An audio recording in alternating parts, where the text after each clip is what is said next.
delay. Please, anybody other persons confirm, is it audible or it is only from my side any problem? No, sir, there is some No. difficulty in listening the voice. Yes, sir. Is Yeah. it fine now, So- sir?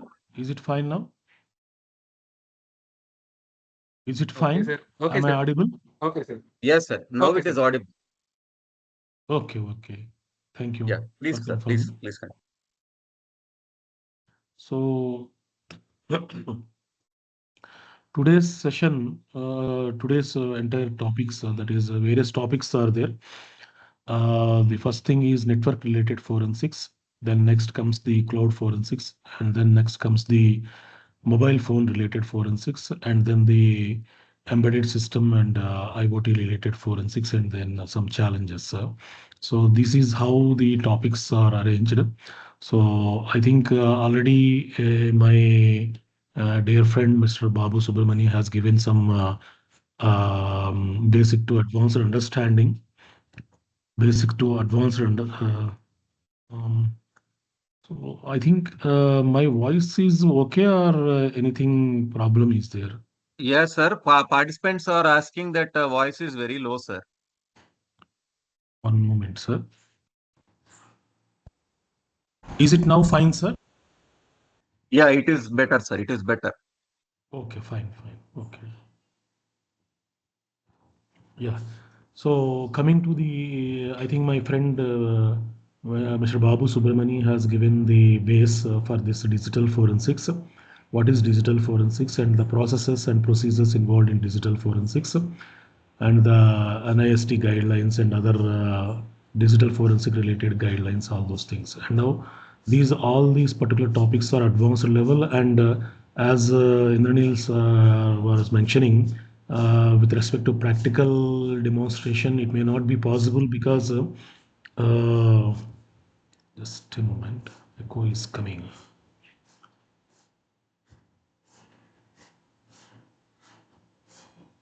I think the echo cancellation was enabled.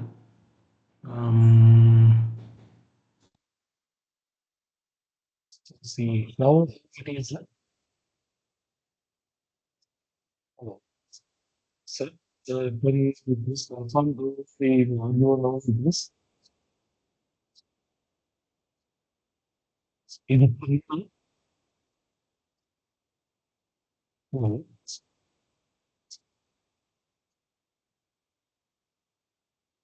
Sir, can I proceed? Oh, Hello. sir, lot of voice disturbance means voice is breaking from your side. Yes.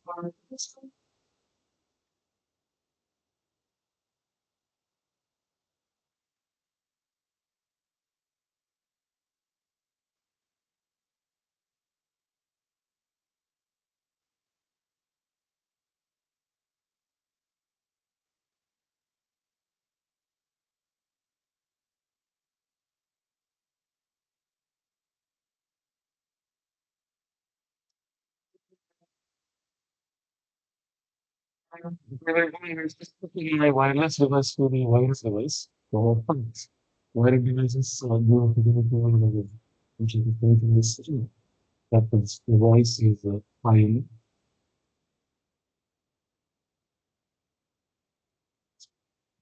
The series is coming a few minutes.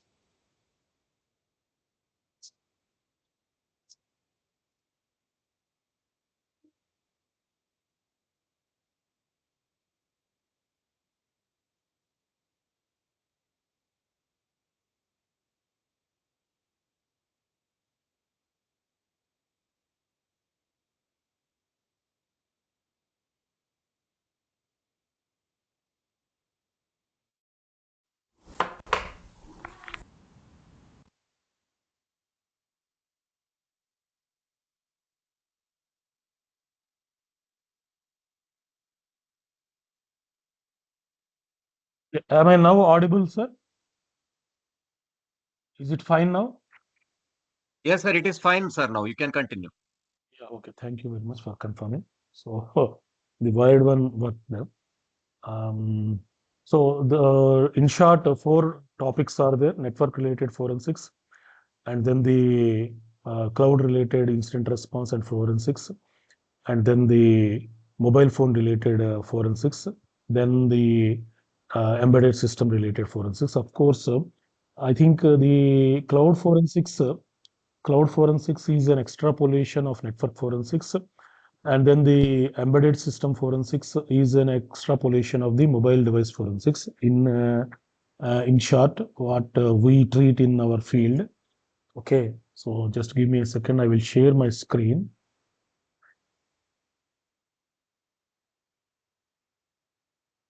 I hope you are able to view my screen. Yes, sir. It is visible, sir. You can cut. Okay, okay. Thank you, sir.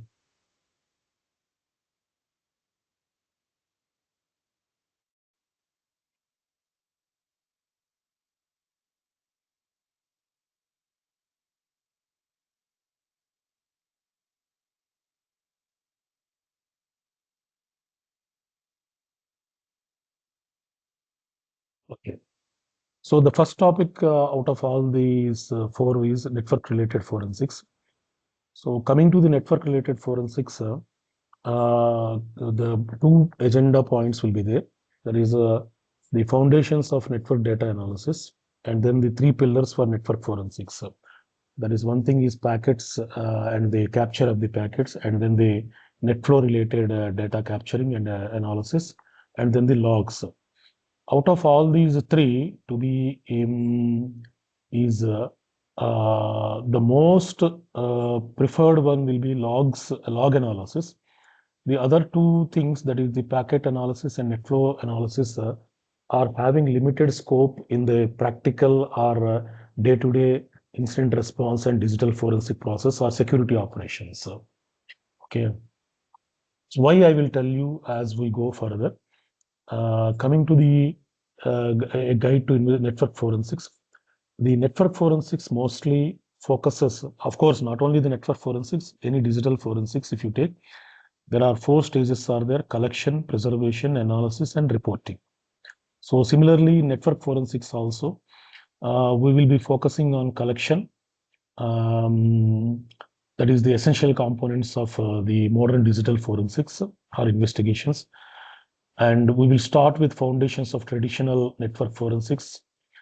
That is the packets, what are the packets, logs, and the net flows. And then we will be trying to jump into the clouds. So what are the various cloud artifacts specific to AWS, Azure, and GCP for that has to be focused during an incident, whenever an incident happens, and how to collect that particular logs from the cloud, and then the cloud instances, how to capture and preserve and conduct an analysis. Those particular points we will be jumping into. So coming to the network related forensics, the investigators normally focus on the events based on network evidence rather than endpoint artifacts alone, because in the case of a network related scenarios, two components will be there. One is the endpoint or the physical systems or the virtual systems if it is a cloud based scenario. Capturing the forensic image, I think you have already seen in the initial classes how to capture the forensic backup or the physical backup or a bitstream image of the physical system, and then conduct the what are the various Windows based artifacts and Mac based artifacts and Linux based artifacts, and how what sort of data they are going to provide as an evidence. So that is the endpoint related analysis. Apart from the endpoint related analysis in a network based scenario, the investigation to be focused on the network related artifacts also. So the primary artifacts that will be coming from the network related components will be three types. One thing is a packet captures, that is containing the full content of that particular network traffic. That is a source IP, destination IPs, and then the data protocols, and then the various encoded base64 encoded data artifacts. That means the complete picture of that particular network transaction we will be having from the packet capture. And then the flow records. The flow records are providing something like a metadata sort of thing for the packets or the network related conversations, which is something like we can see something like a phone call records. When you are using some phone, there is a landline phone or a mobile phone, you can have the conversations that is on day, what date and time, from whom the call received or to whom the call was made, and how much time the conversation happened. These sort of details will be having as part of a phone call log conversation details. The flow records are also something like that. They will be missing the actual data, that is the actual conversation that has happened between the two parties, but they will provide the metadata, something like source IP, destination IP, date and time, and then how much time the connectivity existed, something like that. And then the logs. Logs means events that happened across a network, and the events or the logs will be from various types of resources. We will see what type of resources will provide what type of logs, and these logs may be from the network components like routers, switches, and firewalls, or any intrusion detection systems or security frameworks that was instated. That is the security infrastructure, application logs, system logs, operating system logs, so many things that is coming from the host also. So these are the three primary classes of artifacts that will be that as part of network forensics we will be, an investigator has to focus during the incident response and digital forensics related activities. So why this particular network forensics enables to gather the network related evidence in what is called as identifying the malicious actors and the path of compromises, and if any data exfiltration happened, or any sort of indicators of compromises related to a particular activity, those all those things will be obtained as an evidence if we are able to conduct the network forensics. Primary thing we have to remember in network forensics is,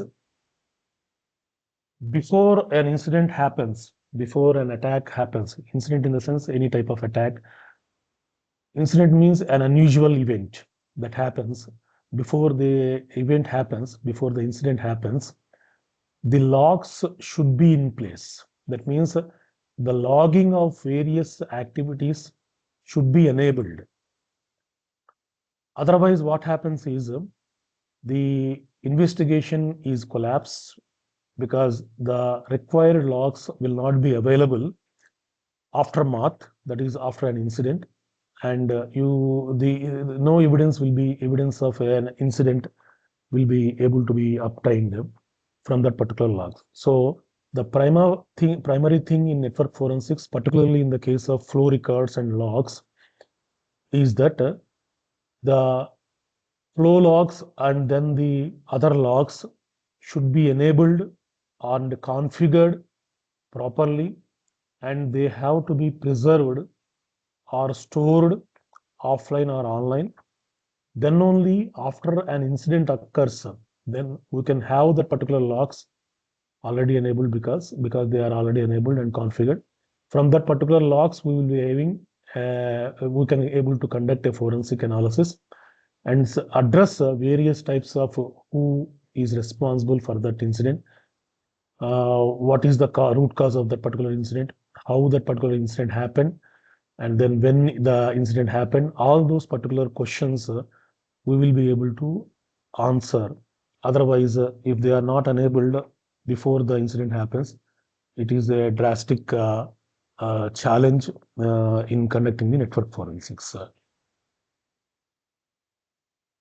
And then coming to the first pillar, that is the packet sniffing.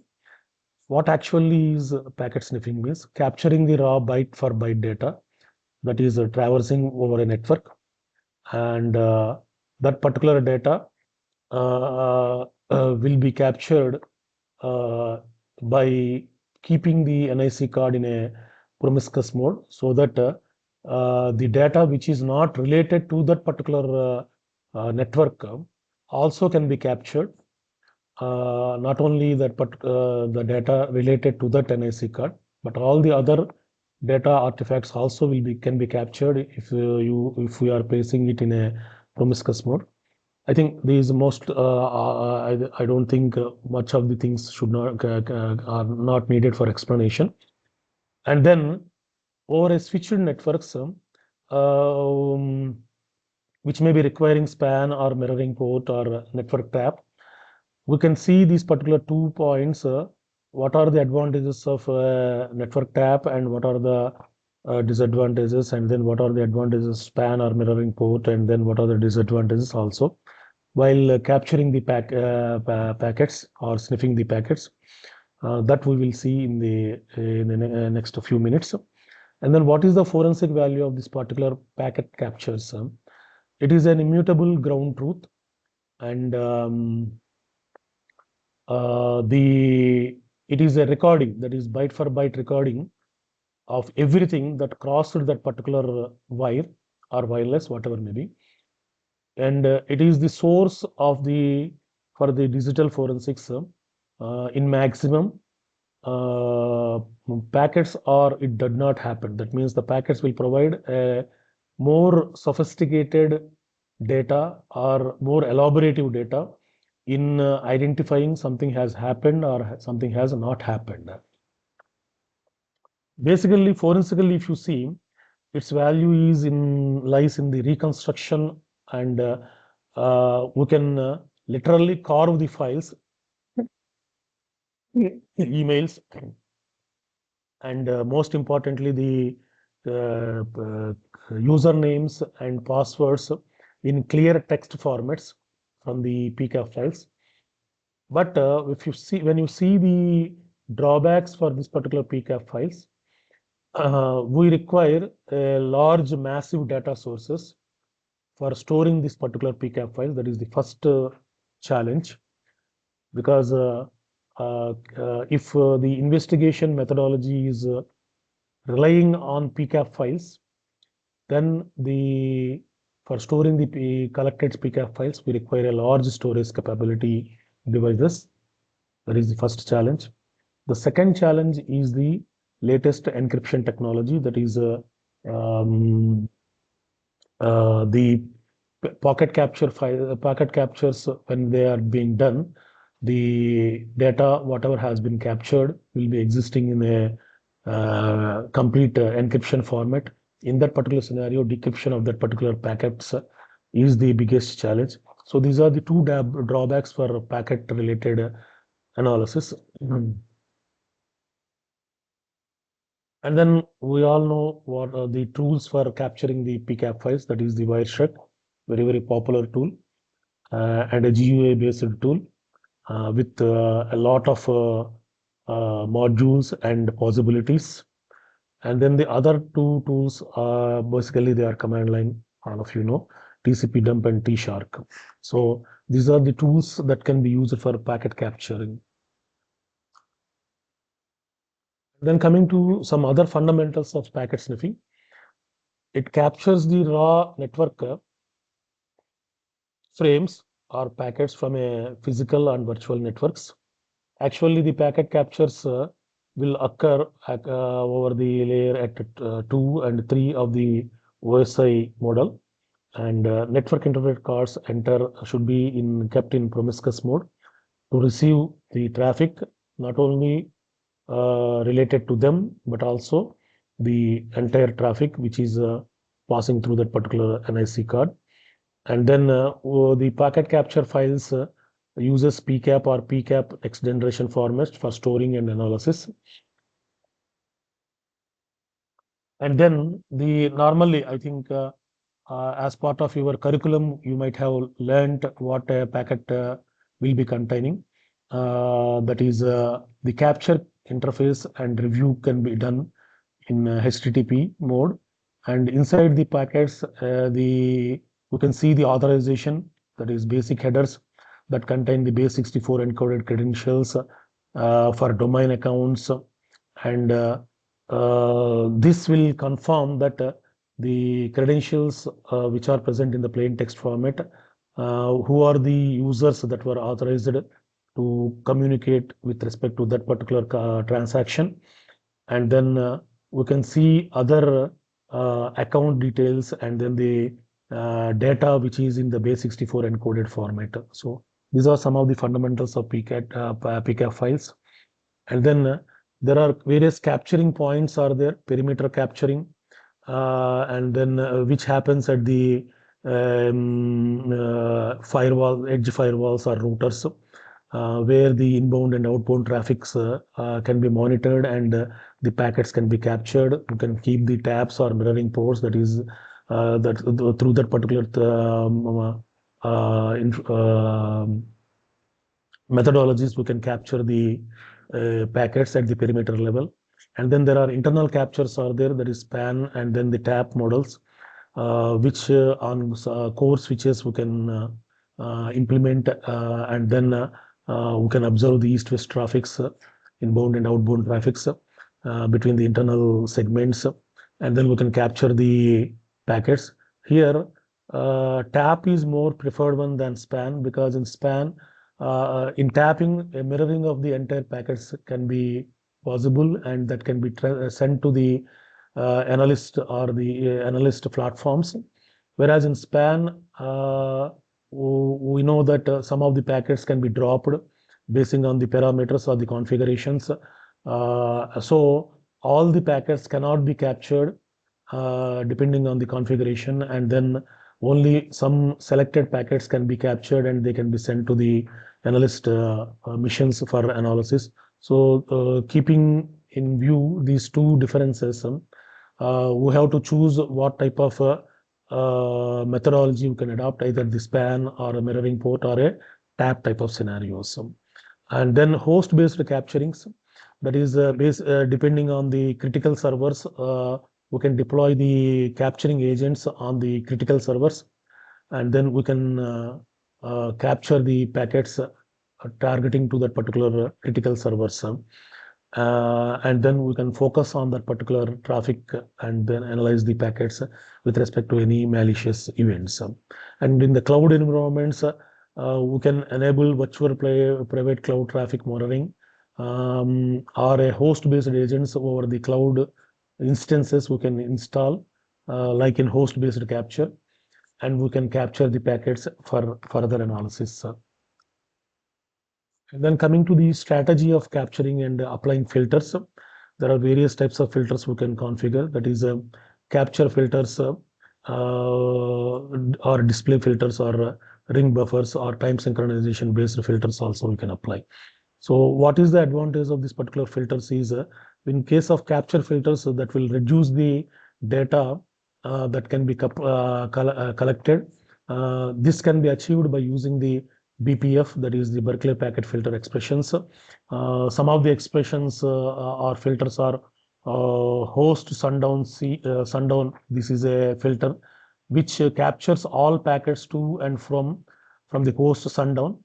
Another filter example is host Helios and hot, or hot. In this particular filter will capture traffic between Helios and either hot or ACE. Or otherwise, we can configure the source IP so that the traffic or the packets coming from that particular source IP can be captured at a specific port. That also can be used as a part of BPF filtering expressions. And then display filters will allow detailed analysis without changing the stored packets. That means the stored packets can be preserved.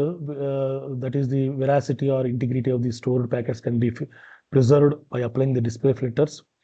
And then ring buffers, with the help of this particular strategy, we can split the packets into sub packets or multiple files, so that if the disk capability is not sufficient, we can store the split packets in multiple disks.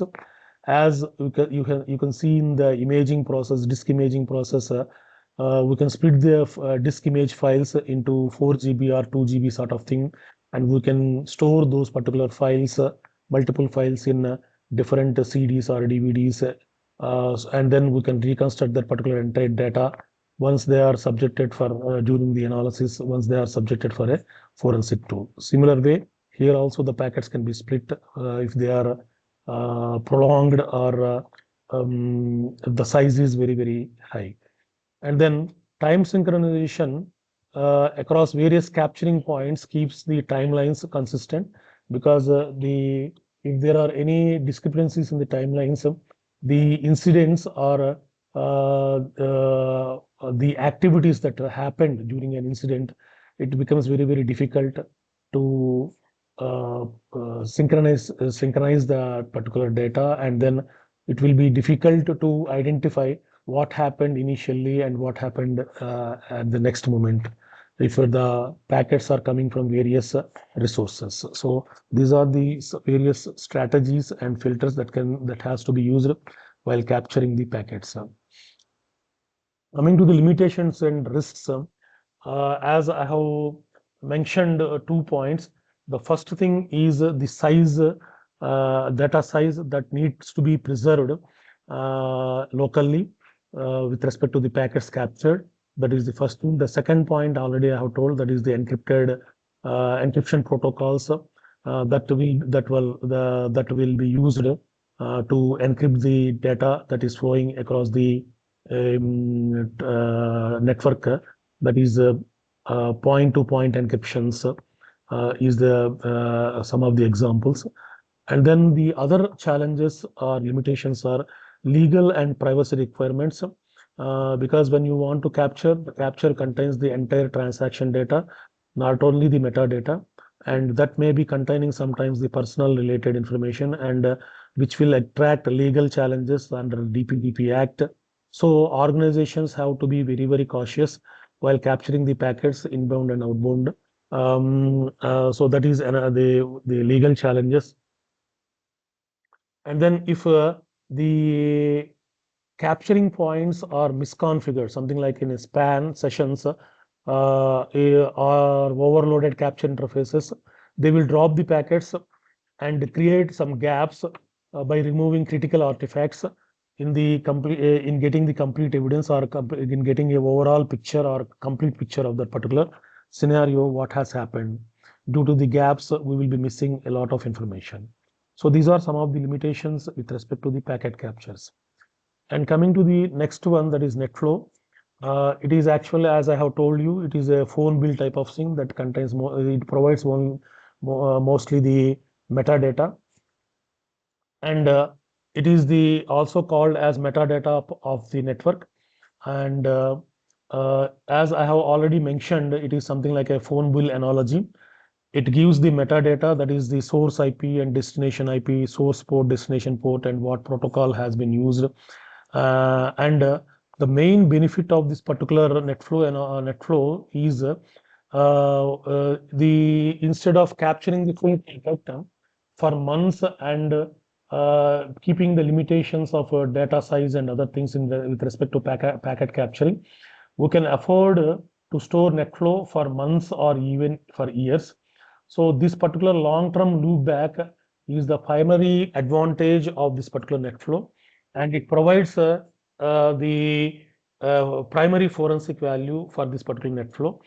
Of course, the main content is missing, but it can definitely provide some insights with respect to, has this particular suspicious IP ever communicated with our network in the last so many months or so.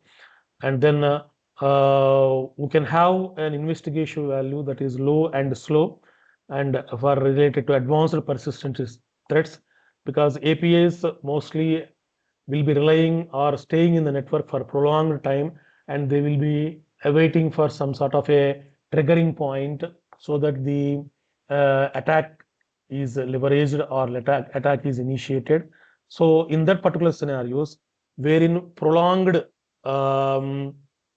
stay of the attacker, threat actor is there in the network, in that particular scenario, net flow analysis will give us a more advantageous scenario basing on this particular metadata.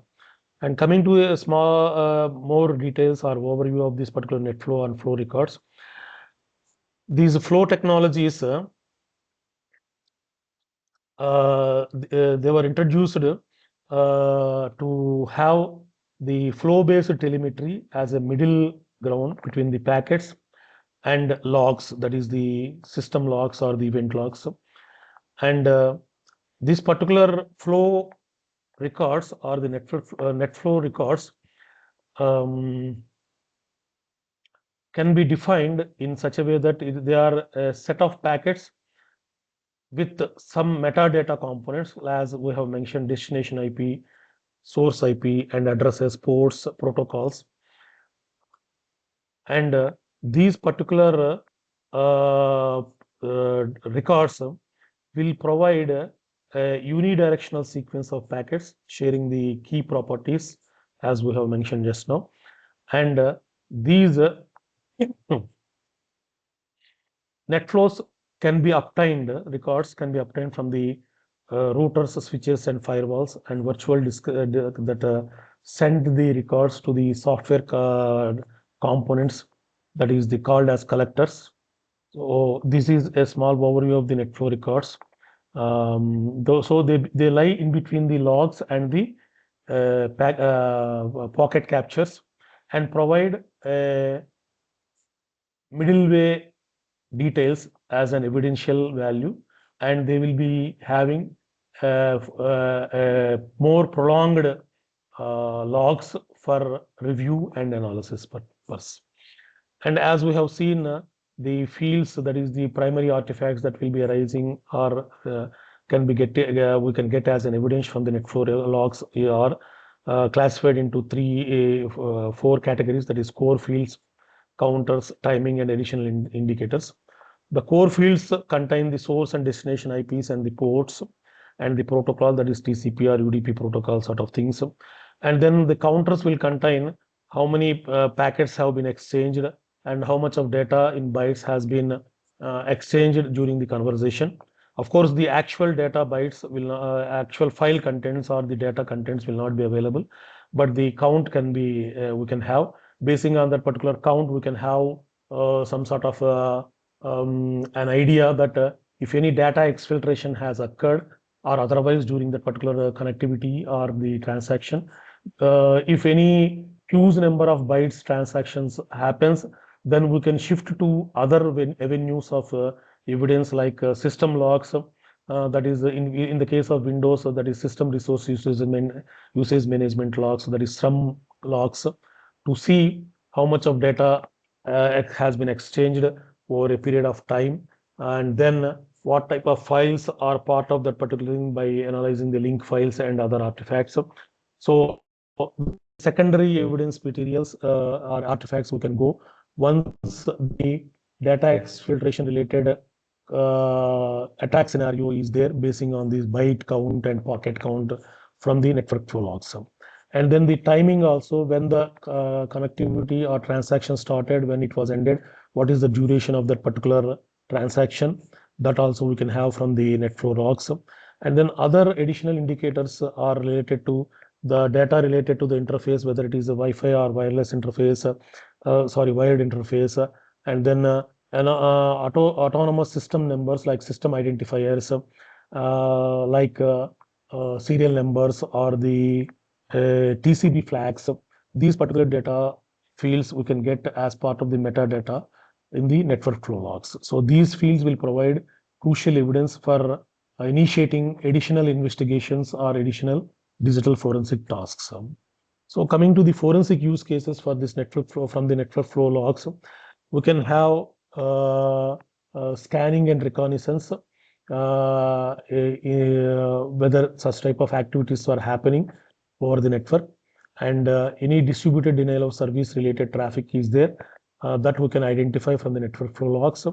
And any lateral movement between internal subnets is happening, that also we can identify from the network flow logs. And any data exfiltration via usual destinations or volumes is happening, that also we can have. And then with respect to APIs, that is long-lived low-volume beaconing that can be recognized from the network flow logs. These are the various use cases for network flow logs in practicality. And coming to the limitations for this flow-based analysis, they first, as we have already seen, the payload will not be there, as in the case of PCAP files. And then sampling could hide low volume events when you are, because in lakhs and billions of flow logs, it becomes necessary to take random sampling. While you are choosing the random sampling, the low volume events will be skipped. So we have to be very cautious with respect to low volume events, because in some cases what happens is the threat actor may be connecting or to the system from one IP, and then he will not connect to that particular system from the same IP once again. He will jump into another IP, so that that means it is a low volume event, only single IP related event. And when we are taking the sampling, that particular one IP address, source IP related activity will be missed. So we will be thinking that there is not, when we conduct a forensics on this net flow analysis logs, we will be missing this crucial information. So this is the challenge when or the limitation when we are relying on the net flow related analysis. And then NAT obscure also is another challenge, which will not provide additional context, or hide internal addresses, that is the private IP addresses mostly, unless the investigators correlate them with the transaction logs or firewall logs. And this is also another limitation or challenge. Then another challenge is encrypted related traffic, which appear only as flows to tunnel endpoints, and they will not provide the internal destination proper IP addresses. They will provide the IP addresses will be ending at the jump servers or the firewall related server logs only. The actual internal IP addresses will not be reflected in this particular when the user uses encrypted tunnels for reaching out the destinations. So this is another limitation or the challenge with respect to flow-based net flow-based logs and their analysis. And coming to the last one, that is the log analysis, which is very, very popular in the security operations. And it is something like an audit trail. And the mostly the investigations are carried out based on the log analysis. And there are various types of logs are there. We will see what are the various types of logs. That is host-based logs, server-based logs, application-based logs, all those things. So coming to a log, what is a log? That means an event related to an activity is called as a log. So each and every activity that is happening across the network will be captured as a log, and which forms the basis for audit trail for various activities that are occurring over the systems. And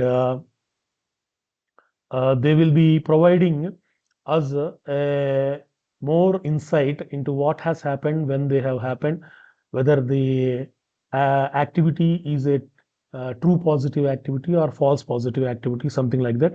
And then we can configure these particular logs in such a way that flags or simply red flags can be raised by using certain security platforms like CM or EDR or XDR platforms, so that the analysis can be focused on that particular red flags to identify whether any sort of malicious activities taken place or otherwise. So the basic criteria for this particular logs, as I have told, various logs will be there. So various logs will be having different types of formats. The servers will be logging the activities in one format, firewalls logs will be having in another format, applications log will be in another format, system or operating system related logs are in different format. So for all these particular logs, once they are collected, because they are coming from various different resources and they have various fields and they are having various arrangements, we have to first normalize these particular logs and then arrange them in a times synchronization manner so that it provides a base. Then only we can have a base for conducting analysis. For doing all these particular activities, we will be using a CM pipeline. Okay, and in the CM pipeline, what will be happening is ingestion, that means the collection of the logs from various resources, and then centralization. All these logs will be kept at a centralized location, aggregate and in an aggregated format. And then because these logs are having different format, we have to normalize these particular logs and so into a common schema. And this is the most critical step. And then finally, once the normalization happens, we will be able to analyze the logs and then correlate the particular logs, linking the events coming from various systems like firewalls or applications or servers. And we can identify various types of activities like a failed login or a successful login or a PowerShell related activity, script running or schedule talks were created or user logged on or group policies were changed or any security logs were cleared. Various types of activities we can conduct analysis and we can correlate that particular events, and then we can correlate these particular events to a specific system and specific user, specific IP also. So this is the CM related activity. Of course, nowadays the CMs are extended to EDR and XDR related platforms, and artificial intelligence related components are also being added to this particular EDR and XDR platforms to make the job of the analyst easy. And then coming to the forensic value for this particular logs is we will be able to reconstruct the activities in a timeline way, and then it will be easy to perform the root cause analysis, what has happened, what initiated a particular activity, and we will be having another aspect of this particular log analysis is apart from reactive type of scenarios where an incident happens and then we will be collecting the logs, we will be conducting the analysis of the logs through a CM platform or EDR or XDR platform or in a manual way also by using certain tools like Hayabusa or Code Blue and then APT Hunter or something like that. And then apart from that reactive work, we can have a proactive type of scenarios from these particular logs. We can use the logs for threat hunting and threat intelligence, wherein we can identify whether any type of malicious activities which were unrecognized or unnoticed has happened in a hidden mode or unnoticed mode. And basing on that particular thing, we can reconfigure the logs in such a way that those unnoticed or low volume events can be identified in future. So this is a complete overview of the log analysis. And coming to the fundamentals, more fundamental details with respect to these logs, that is the fundamentals. Logs actually represent timely ordered records of events, and they typically contain fields something like a timestamp, host name, application name, severity like critical, high, medium, and low type of severity, event identifiers, that is event IDs will be there, and then the message that particular event ID is going to provide us. Something like 7 to in event ID, if it is 27, particularly related to user logged in event IDs and all those things. I will share a particular one document or some website, that is Ultimate Log is one site where you can see various types of Windows-based event logs depending on the operating system platform. what it conveys actually, that particular event ID, all those things.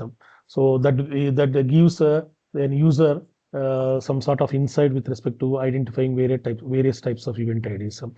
And these structure, there are two types of logs will be there: structured logs and then the unstructured logs. Structured logs, the best example is event logs in Windows system is one best example for the structured logs, which contain various key value fields, and it is very easy to parse that particular event logs, that is structured event logs or structured logs. Coming to the unstructured logs, they are in the raw format, and they required some additional parsing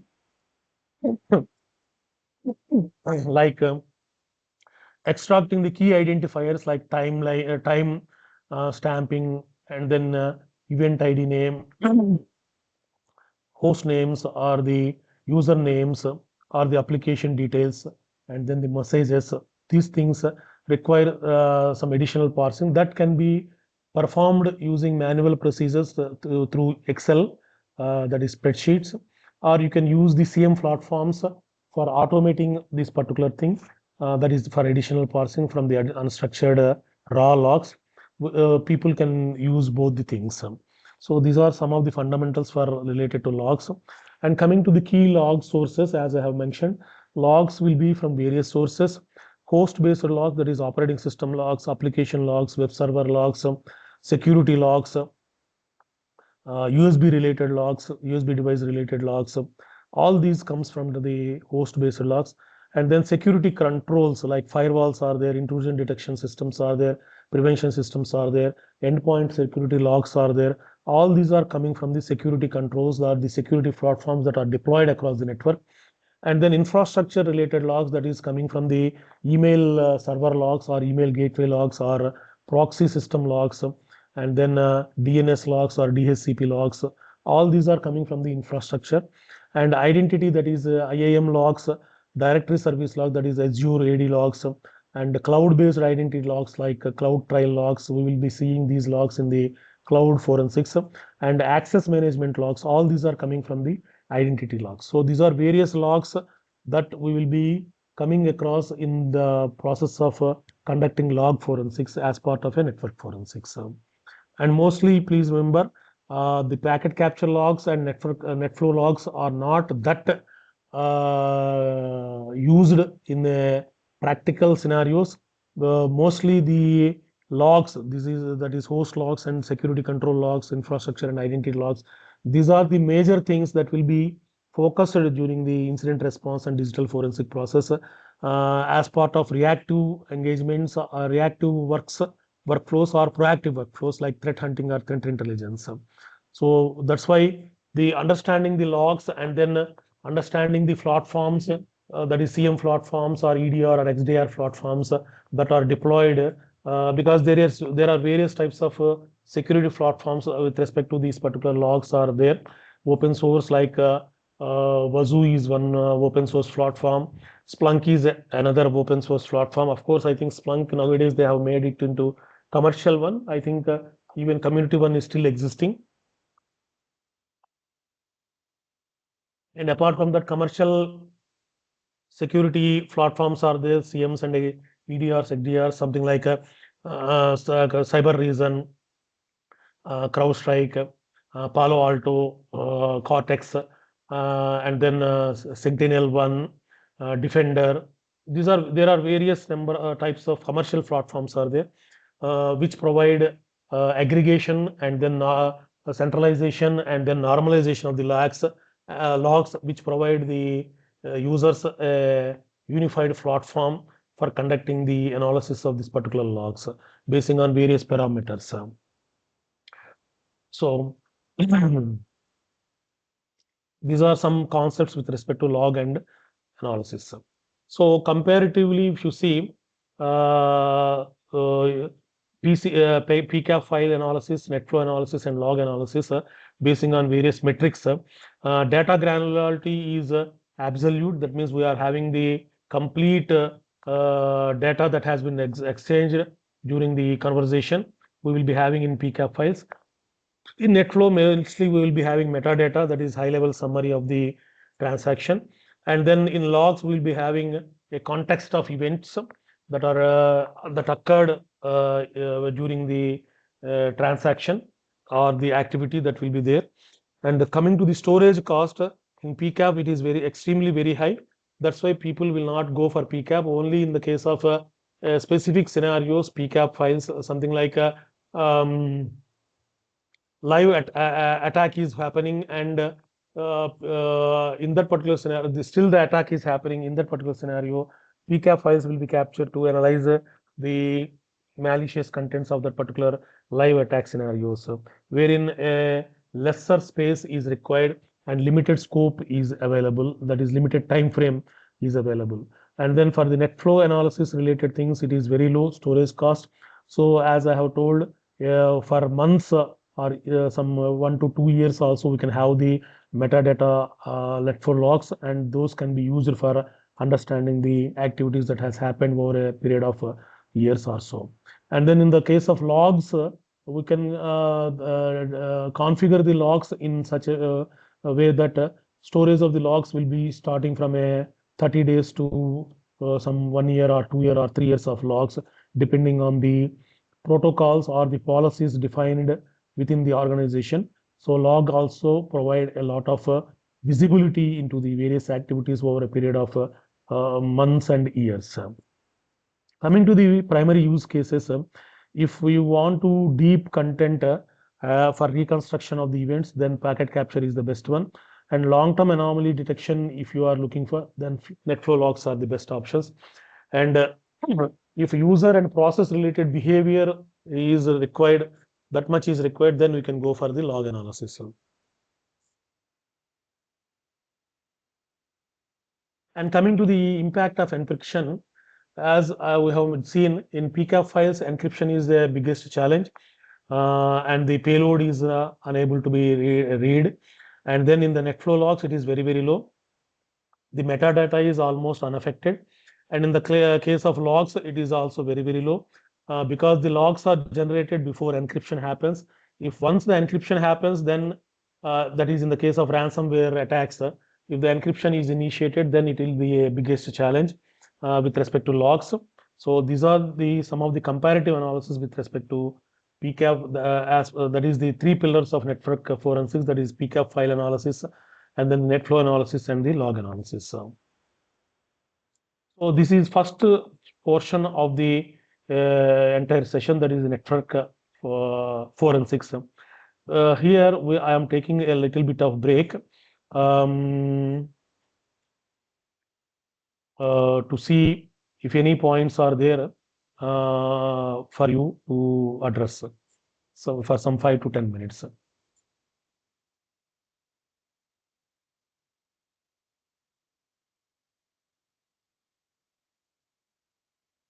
So if nothing is there, then we will jump into the next one, that is the cloud-based forensics and cloud-based incident response.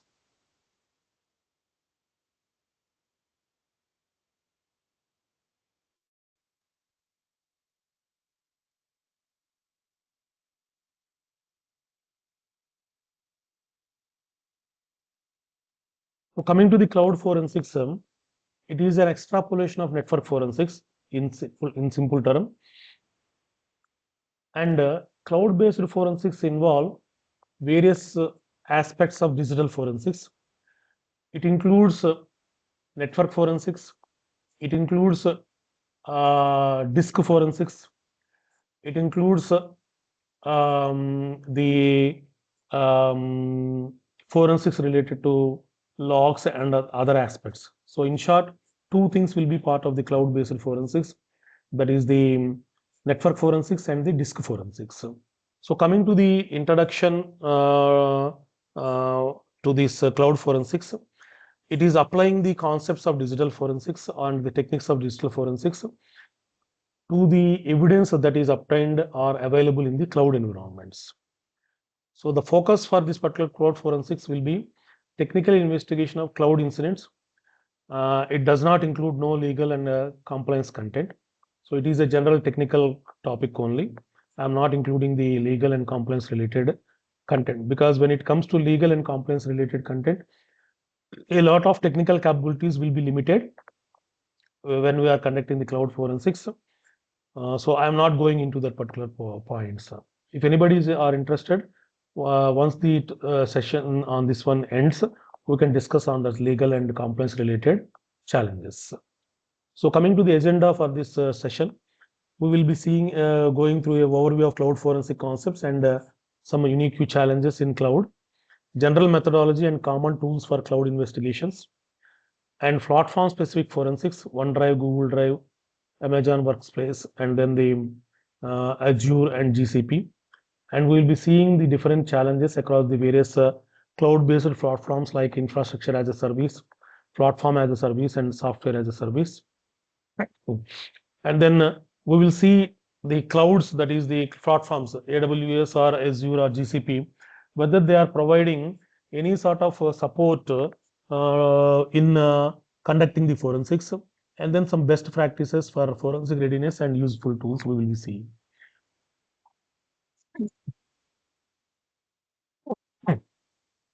Here, another point we have to remember in cloud-based forensics is there are two broad things are there in cloud-based forensics. One is cloud storage forensics. The second thing is cloud service forensics or cloud platform forensics. Cloud storage forensics means the OneDrive, Google Drive, Box, all these are coming under the storage, cloud-based storage components or cloud-based storage platforms. So the forensics related to that will be one part. The second thing is cloud service forensics. That is with respect to the cloud platforms, that is service providers, AWS or Azure or GCP or any other cloud services are there. What those particular services, because each cloud service provider will offer ambit of services. If you take the example of AWS, we will be having some 300 plus services offered by AWS. So for each and every service, that is the subscription mode based, and then classified under infrastructure, platform, and software as a service based concepts. So basing on that platforms and then the services that the customer has subscribed to, and then the models the subscriber has adopted to, basing on that thing, various types of analysis talks will be there. So that is another set of cloud-based forensics. So two different classifications broadly if you are taking into. So we will see all these things in this particular session. Coming to the cloud computing, it is the ability to access information and applications over the internet. And this allows the users to access the applications and data from any location as long as they are having an internet connectivity. And cloud computing is a type of internet-based computing that provides shared computer processing resources and data to computers and other devices, which is a on-demand type of situation. So there are two types are there: on-premises cloud and then the cloud provider, service provider. In the case of on-premises cloud, everything is owned by the organizations or the institution. That means the servers are owned by the organization. The technical people are to manage this particular entire services, or the infrastructure is owned by the or hired by the organization, and then they pay the rent or the infrastructure cost, that is one-time infrastructure, that is real estate cost for that infrastructure, and then the organization will take the whole responsibility of the risk arising from this particular situation. So this is an on-premises cloud. And then the coming to the off-premises cloud, that is provided by the service providers. It is the best option and easiest option. It is a plug and play model type of option. The subscriber or the organization has to choose from various services offered by the service provider, and once they come into the agreement and then pay the subscription charges, immediately they are having the resources, that may be infrastructure resources or platform based resources or software based resources, depending on the services that are chosen by the organization, which are immediately ready within no time. that is plug and play based. So this is the difference between the on-premises cloud and then the services provided by the cloud service providers. And here the responsibility in this particular second scenario is a shared model. Some portion is in the control of the customer, that is the organization who subscribed, and portion of the services or the portion of the controls are with respect relying on the under the cloud service provider. That depends on the platform they have adopted for. If they have adopted for infrastructure as a service, then the entire control will be in within the LM of the subscriber. And then if it is a platform based thing, the service provider will be having more say or more control. And if it is a software as a service, then the most of the controls will be with the service provider, and minimum will be there, controls will be there with the customer or the subscriber. So these are various types differentiations between the on-premises cloud and off-premises cloud. And what are the advantages of cloud computing? One thing is cost saving. That is the biggest advantage why the people or the organizations are moving towards the cloud-based platforms, because there is no need for the organization to spend on the servers, on the people, and on the release infrastructure, and so that becomes cost effective. They can go for the services only they are requiring from the service providers, that is 5 or 6 or 7 type of services, and for that thing only they can pay in a subscription mode type of scenario. So it is very cost saving, and then increased scalability at any point of time. If you are looking for more number of users to be added, immediately you can go for that particular thing within no time.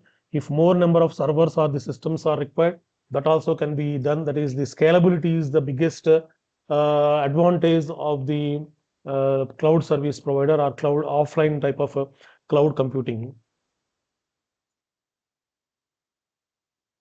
And then improved reliability, because the cloud service providers invest heavily on their infrastructure to be reliable and always available, and this can result in improved uptime and performance for the organization's applications and for the better user experience. Of course, there are some recent challenges are being observed in this reliability. During the October month in AWS, there was a challenge with respect to DNS resolution, and a lot of users faced connectivity issues because of the internal DNS resolution failure. Till that point of time, people thought cloud services are reliable, and then they are completely always available. But that particular incident given a heads up that even in the cloud service providers, there are some challenges are there. Security challenges are existing, which are unexplored till now. That sort of scenarios are arising in the recent past from the October AWS related incident. And then increased agility. So you can have provision of resources on demand. So basing on this particular increased scalability and reliability based scenarios, so that you can change change your business models and business needs according to your research or internal analysis. And then you can have more focus on your core business rather than the infrastructure cost and infrastructure management, HR resources, and other things. This is another advantage of cloud computing. And so I'm coming to the forensics of cloud on cloud. What is cloud forensics? It is a branch of digital forensics, which is mostly focused on cloud hosted data and infrastructure.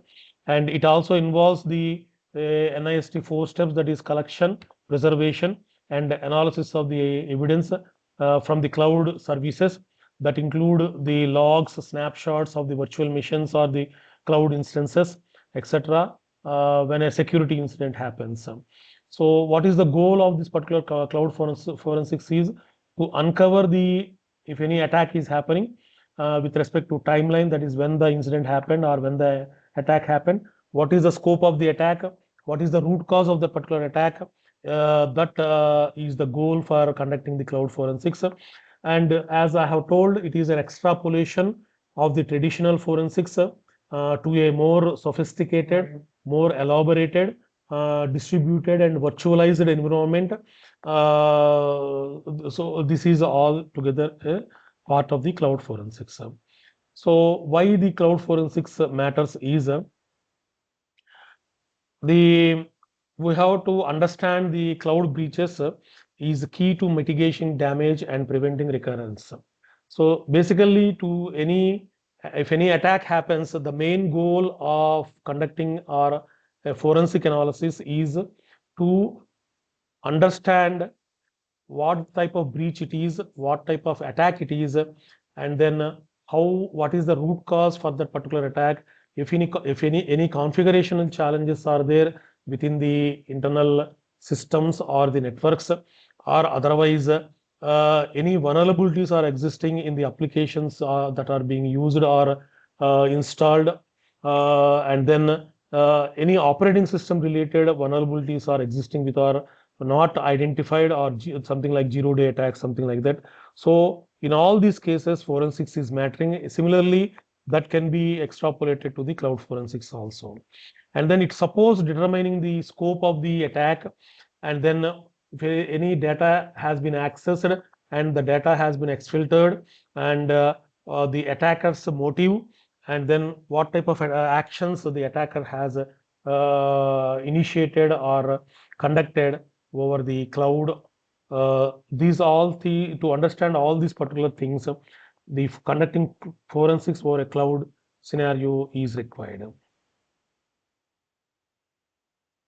Coming to the unique challenges with respect to cloud forensics is the first point is scale and volume, because in cloud forensics, n number of systems are there because of the scalability of the cloud. So a massive large data related to logs, that is the events, will be available in a cloud platform, and which will be sometimes difficult task for the traditional analysis tools that are being used for conducting the log analysis. That is one thing. The second challenge is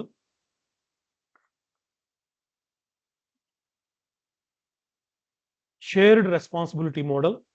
As we have discussed in infrastructure as a service, complete control will be there on the subscriber side, whereas if you are shifting towards platform as a service or software as a service, the control will be more shifted toward the service provider, leaving the service subscriber at a blind spot. That is what is happening in my assets or in my applications or in my infrastructure. All these things will be blind spotted for the subscriber. And then multi-tenacity is another challenge, because shared cloud environments complicate evidence isolation and chain of custody, because multiple organizations will be subscribing to the same cloud. Then in the same server, the data lying from the various organizations will be present, and isolating the data for a specific organization and collecting that particular data is the another challenge. If any overlapping of the data from our other organizations is coming into your purview for analysis purpose during an incident, then what happens is you are breaching the contract and you are breaching the data protection, so you will be legally attracted. So that is another challenge in the case of cloud tenacity. And then distribution of the data, because cloud servers are distributed across the globe and various regions, geographical regions. So data privacy issues will be part of the collection, will become challenge while collecting the data from other regions, other global regions. So that is another challenge in the case of conducting the cloud forensics. And then ephemeral assets, that is in some cases the cloud instances if they are used particularly for testing purposes, the testing servers or testing applications will be short-lived, and after a certain period of time, they will be they will not be available, the instances. Otherwise, the logs related to that particular server activity or the access will not be available after a particular period of time. That causes another challenge. Here, one more point is here the cloud service providers will retain the logs data for a default time period. That is, in some cases 30 days, in some cases 90 days. We will see the time limitations, default time limitations with respect to the popular service providers. So that is another challenge in getting the complete picture of the data related to an incident or then attack. These are the various challenges in conducting the cloud forensics. Coming to differentiation between traditional and cloud forensics, in traditional forensics, on premises it is conducted, that is, investigator has physical control of the servers, disks and network tapes for evidence collection. So directly he can touch and feel the evidence material and collecting the evidence, that is, take the physical backup or the bitstream backup of that particular storage devices, and they can conduct a full-fledged for deep forensic analysis on that particular collected images. In the case of cloud, it is an indirect access, and we have to use some of the cloud APIs to access the resources and gather the evidences, that is, collecting the logs and taking the snapshot of the virtual machines, that is the cloud instances. Coming to the data locations, in the case of traditional forensics, data is available physically at the on-premises, and the locations are also well defined. Whereas in the case of cloud data, as we have seen, the data is distributed across various servers and across multiple geolocations, and that is the jurisdictional challenges will be arising while collecting the data from that particular other geography relations, based on the data privacy related restrictions.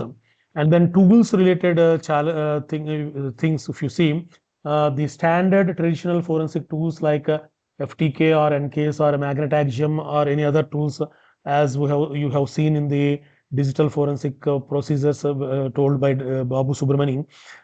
Those things we will be having well-defined tools, well-defined procedures in using that particular tools, in collection, preservation, and analysis of that particular tools.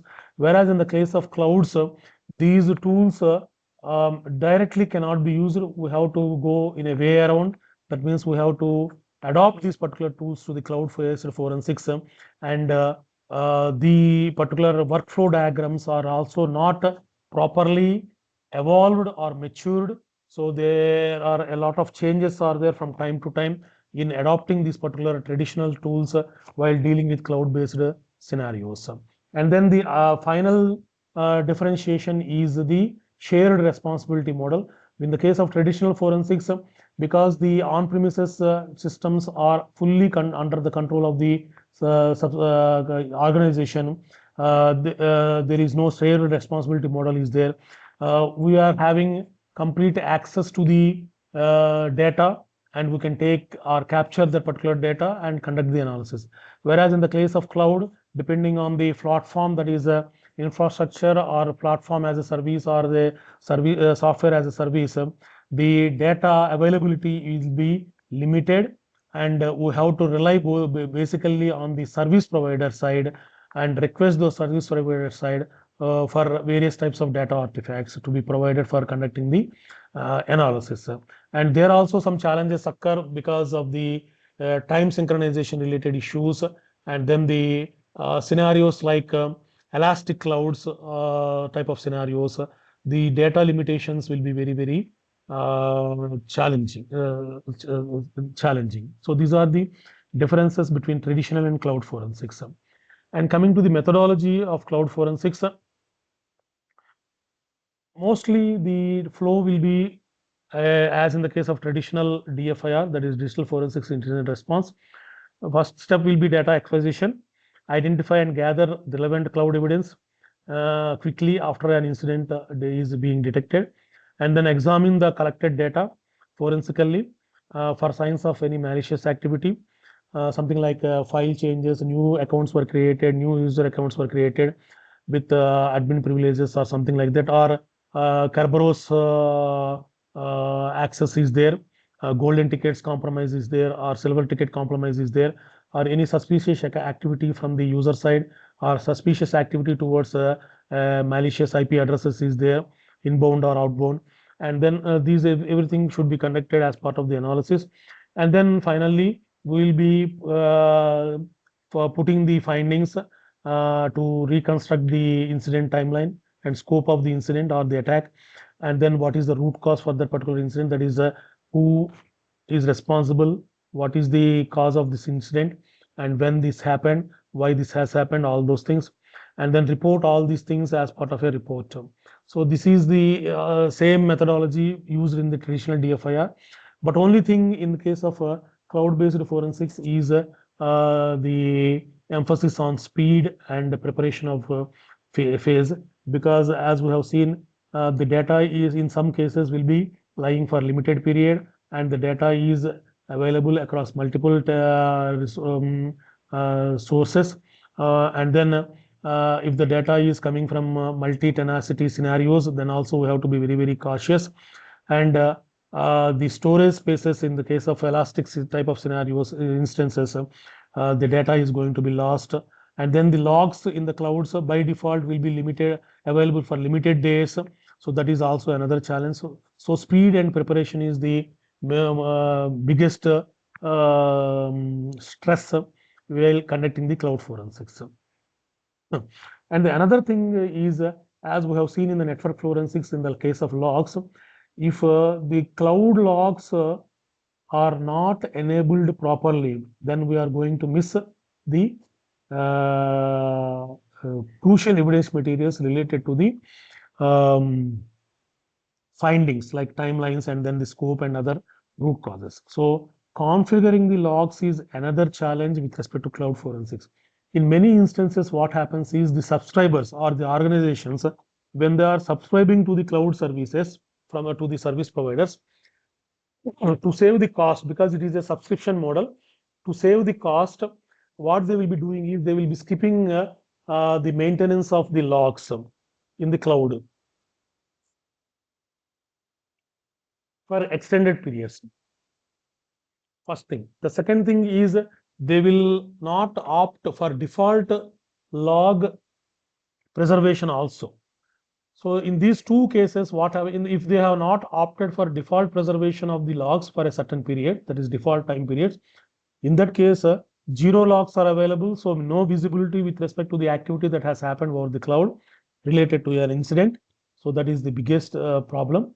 In the case of second scenario, that is they have adopted for the logging, but for the default time period like 30 days or 90 days or whatever maybe, in that scenario, limited visibility will be there with respect to identifying and deep diving into the incident, what has happened, when it has happened, what is the root cause, all those things. So these two things, in an intelligent manner, the organizations, while subscribing to the services, cloud services, they have to take into consideration as part of the security policy, and then proper logging and proper configuration of the logs. These two things has to be considered. Then only if anything happens, the evidences will be available and they can be helpful in identifying the root cause and other scope of incident and other things. Otherwise, all these things will be missing. So coming to the phase one, that is data acquisition from the cloud. The goal will be preserving volatile and persistent data from the cloud systems as soon as possible. So collection from the various sources. The cloud provider audit logs will be there. We will see for each and every cloud service provider what are the audit logs will be available. If you take the AWS scenario, the cloud trial logs are the major logs which provide audit capability of auditing. And in the case of Azure, that is the activity logs, resource logs, and system logs are there. And then acquiring these particular logs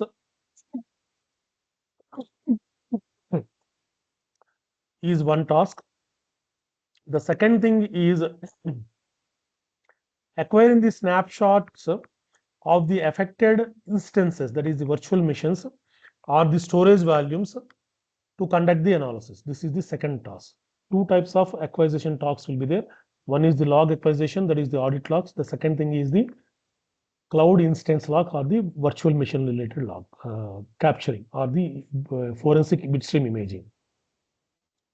Third one, and which is mostly not that much taken into consideration, but in some situations that this particular third area, that is the memory, that is the RAM memory or the volatile memory capturing for the virtual machines, will provide insights into Sir the Prasad, sir. sir, Sir, sorry to disturb you. sir. Yeah, if you are willing, we can give a 10 minutes break to the participants and we can rejoin. No problem, sir. As you wish, Yeah, we or can if take you it. want to conclude something in 5 minutes or so, after that we can take break. It is your call. No problem, sir. We will take a break now for Okay. 5 minutes or 10 minutes as you wish, and we can Okay. rejoin again Yeah. to continue Yeah, this we'll call. take break for 5 minutes, sir. The participants, sir, all of you rejoin the session after at 7:40 again, 7:40.